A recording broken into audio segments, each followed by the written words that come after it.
দর্শক, আমার সামনে এখন যে জিনিসগুলো দেখতে পাচ্ছেন এগুলো হচ্ছে মুড়ি কাটা থেকে পেঁয়াজের বীজ উৎপাদন করা হবে।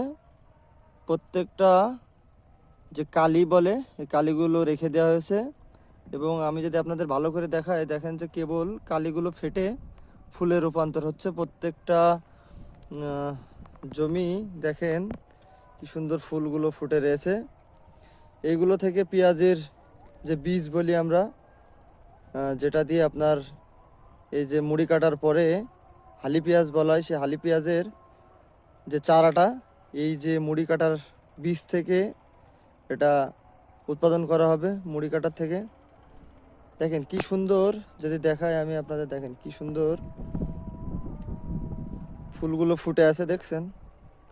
প্রত্যেকটা ফুলের ঘ্রাণ এবং যে জিনিসটা সেটা আমরা পাশে দাঁড়িয়েই পাচ্ছি। এর একটা আলাদা একটা ঘ্রাণ পাচ্ছি আমরা পেঁয়াজের যে ফুল থেকে। ফরিদপুরের কৃষকরা বীজ, মুড়ি কাটা, ভাতি, হালি বলি আমরা, প্রত্যেকটাই